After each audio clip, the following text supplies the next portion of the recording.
بسم اللہ الرحمن الرحیم نحمدہ ونصلی علی رسولہ الکریم اما بعد۔ مختلف سوالات جمع ہو چکے ہیں، انشاءاللہ بالترتیب تمام سوالات کے جوابات دیے جائیں گے۔ سب سے پہلے یہ سوال ہوا تھا، ایک بھائی نے یہ پوچھا ہے کہ اس علم کا فائدہ کیا ہے؟ یعنی قرآنی کمپیوٹر اگر کوئی بندہ بن جائے، یہ محنت کر لے اور قرآنی کمپیوٹر بن جائے، یعنی اس کو پورا قرآن آیت نمبروں کے حساب سے یاد ہو جائے، اسی طرح قرآن مجید جس طرح سیدھا پڑھ سکتا ہو اس طرح اگر اس کو ریورس بھی یاد ہو جائے، پیج نمبر کے حساب سے قرآن مجید یاد ہو جائے، اسی طرح رکوعات یاد ہو جائے، آیتیں یاد ہو جائے کہ اس صورت میں اتنی آیتیں ہیں، اتنے رکوع ہے، تو قرآنی کمپیوٹر بننے کا کیا فائدہ ہے؟ یہ بہت اہم سوال ہے اور اکثر لوگوں نے یہ سوال پوچھا بھی ہے، تو انشاءاللہ آج اس سوال کا جواب دیا جائے گا۔ سب سے پہلے تو یہ بات ذہن نشین کر لینی چاہیے کہ ہم جو قرآن مجید حفظ کرتے ہیں، پہلے ہم 2 سال، یعنی پہلے جو لوگ تھے وہ 2 سال کے عرصے میں حفظ کرتے تھے، آج کل اکثریت 3 سالوں میں حفظ کرتی ہے۔ تو یہ 2 سال اور 3 سال جو ہم اپنے قیمتی زندگی کا وقت لگا رہے ہیں، یا والدین کی خواہش ہوتی ہے کہ ہمارا بچہ یا ہمارا بیٹا بیٹی حافظہ بن جائے، حافظ بن جائے، اسی طرح ہماری خود کی خواہش ہوتی ہے کہ ہم حافظ قرآن بن جائے، تو ہمارا مقصد جو ہوتا ہے کہ ہمیں قرآن مجید پختہ یاد ہو جائے، یعنی قرآن مجید کے جو الفاظ ہے، جو نقوش ہے، وہ ہمیں اس طرح یاد ہو جائے کہ ہم صرف برائے نام حافظ نہ رہے بلکہ ہم پختہ حافظ ہو۔ اور ہر ایک کی کوشش ہوتی ہے کہ قرآن مجید پکا یاد ہو جائے، اور یہ سب ذرائع ہوتے ہیں کہ استاذ کے سامنے بیٹھنا اور وقت دینا اور یاد کرنا، ان سب کا مقصد یہ ہوتا ہے کہ ہمیں قرآن مجید حفظ پکا ہو جائے، تاکہ جتنے فضائل قرآن مجید حفظ کرنے کے حوالے سے وارد ہوئے ہیں ان سب کے ہم مستحق ہوں۔ کیونکہ صرف سند لینے سے کوئی حافظ نہیں بنتا، اس لیے کہ احادیث میں کہیں بھی یہ تذکرہ موجود نہیں ہے کہ قیامت کے دن جس کے پاس حفظ کی سند ہوگی تو اس کو وہ سارے مقامات ملیں گے، بلکہ احادیث میں یہ موجود ہے کہ جو قرآن مجید پڑھے گا، جنت کے حافظ قرآن سے یعنی کہا جائے گا کہ آیتیں پڑھتے جا اور جنت کی سیڑھیوں پر درجات پر چڑھتے جا۔ تو مقصد یہ ہوتا ہے کہ قرآن مجید پکا ہو جائے۔ تو اب اس جواب کی طرف میں آتا ہوں کہ قرآنی کمپیوٹر بننے کا کیا فائدہ ہے۔ قرآنی کمپیوٹر بننے کے کئی سارے فوائد ہیں، لیکن جو سب سے بڑا اہم اور ضروری فائدہ ہے وہ یہ ہے کہ قرآن مجید انتہائی زیادہ مضبوط اور پکا ہو جاتا ہے، متشابہات کی کوئی ٹینشن نہیں ہوتی ہے۔ اسی طرح یہ بھی کوئی مسئلہ نہیں ہوتا کہ اکثر آپ نے دیکھا ہوگا کہ رمضان میں کئی ایسے حافظ قرآن ہوتے ہیں جو قرآن پڑھ رہے، کوئی متشابہ لگ گیا، 2 صفحے 3 صفحے کئی آگے پیچھے چلے جاتے ہیں، بیچ میں 3 صفحے چھوڑ دیتے ہیں، کئی پاؤ چھوڑ دیتے ہیں، یا ایک پارے سے دوسرے پارے منتقل ہو جاتے ہیں، تو وہ 2 رکوع پڑھنے کے بعد ان کو کہیں جا کر احساس ہوتا ہے کہ ہم غلط پڑھ رہے ہیں اور ہم نے یہ جگہ یہاں پر چھوڑ دی ہے، پھر اگلی رکعتوں میں اگلے دن یا اگلی رکعتوں میں پھر دوبارہ اس کو دہراتے ہیں۔ تو اگر قرآن مجید پکا یاد ہوتا،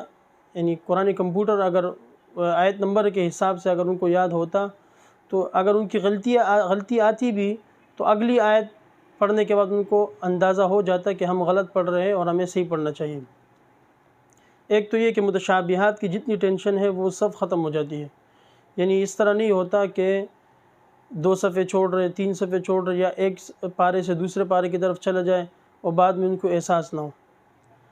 اور دوسرا یہ ہے کہ قرآن مجید کی ہر جگہ معلوم ہوتی ہے، کہ اگر کوئی آپ کے سامنے 3 یا 4 کلمات بھی کہہ دے تو آپ کو ڈائریکٹ معلوم ہو جائے گا کہ یہ کس صفحے میں یہ آیت ہے اور کون سی صورت میں ہے، یہ سب آپ کو معلوم ہو جائے گا۔ اور اگر آپ کو قرآن کمپیوٹر نہیں ہو تو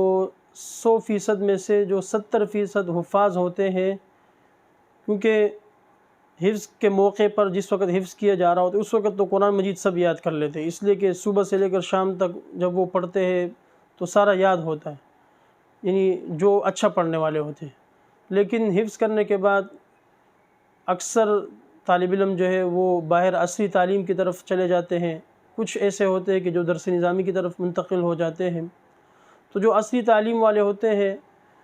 کیونکہ باہر پھر نہ اتنا موقع ملتا ہے اور نہ اتنا نفس اس کی طرف مائل ہوتا ہے کہ قرآن مجید کی تلاوت کی جائے، تو باہر کے جو ہوتے ہیں، جو باہر عصری تعلیم پڑھنے چلے جاتے ہیں، تقریباً 70% ایسے ہوتے ہیں کہ وہ قرآن مجید بلا دیتے ہیں۔ 1 سال کے بعد 2 سال کے بعد ان کو پھر کچھ بھی یاد نہیں ہوتا، اور جو درس نظامی کی طرف منتقل ہو جاتے ہیں وہ بھی صرف رمضان کے حافظ رہ جاتے ہیں، باقی پورا سال نہ وہ پڑھتے ہیں اتنا خاص، اگر پڑھے بھی تو اس طرح مضبوط نہیں ہوتا جس طرح حفظ کے زمانے میں تھا۔ لیکن اگر آیت نمبروں کے حساب سے اور رکوعات کے حساب سے اگر یہ سارا قرآن مجید یاد ہوتا تو انشاءاللہ العزیز کبھی بھی یہ نہ بھولتا، اس لیے کہ پھر حفظ کی طرح ایسا موقع ملتا نہیں ہے جس طرح حفظ کے زمانے میں پڑھائی کا اور دہرانے کا موقع ملتا تھا۔ تو سب سے بڑا اور اہم فائدہ یہ ہے کہ قرآن مجید انتہائی زیادہ مضبوط ہو جاتا ہے، اور ہماری ہر ایک کی خواہش ہوتی ہے کہ ہمیں قرآن مجید پکا یاد ہو، اور اگر بالفرض آیت نمبر کے حساب سے اگر یاد ہو جاتا ہے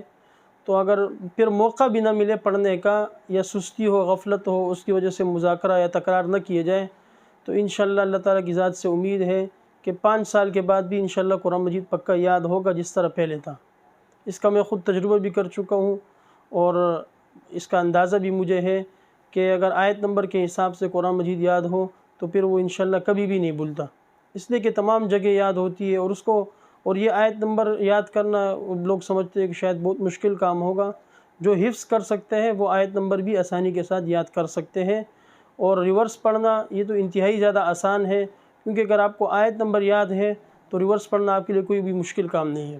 ہاں، اگر آیت نمبر یاد نہ ہو، صرف ریورس یاد کرنے پہ لگ جائے تو یہ انتہائی مشکل بھی ہے اور بہت ٹائم بھی اس پہ لگتا ہے۔ لیکن اگر آیت نمبر کے حساب سے یاد ہوتا ہے تو پھر صرف نمبر کو پیچھے کرنا ہے، مثال آیت نمبر 9 8 6 7 6 5 4 3 2، تو پھر وہ آیت بھی آسانی سے ریورس پڑھ سکتے ہیں۔ تو سب سے بڑا اور اہم فائدہ تو یہ ہے کہ قرآن مجید انتہائی زیادہ مضبوط ہو جاتا ہے۔ اور بھی کئی سارے فوائد ہیں کہ قرآن مجید سے محبت کا اظہار کا ایک ذریعہ ہے، کہ جو قرآن مجید کے الفاظ ہیں، جو نقوش ہے، اور اس کے ساتھ جڑی ہوئی جتنی اشیاء ہیں، ان سب کو بھی اگر آپ ٹائم دیتے ہیں اور ان پر محنت کرتے ہیں، وقت دیتے ہیں ان کو، تو اللہ تعالیٰ اس کی وجہ سے آپ کو دنیا اور آخرت میں عزتیں بھی نصیب فرمائے گا، اور قرآن مجید سے محبت کا ایک ذریعہ ہے۔ تو یہ وسیلہ ہے کہ قرآن مجید پکا یاد کرنے کا، جس طرح دیگر ذرائع ہے۔ تو اگر سب ذرائع میں سے سب سے بہترین ذریعہ یہی ہے کہ آیت نمبر کے حساب سے یاد ہو جائے تو انشاءاللہ پھر بھولے گے بھی نہیں۔ تو انشاءاللہ تعالیٰ جن بھائی نے یہ سوال پوچھا ہے تو ان کو بات سمجھ میں آ چکی ہوگی۔ اسی پر اختتام کرتے ہیں، وآخر دعوانا ان الحمد للہ رب العالمین۔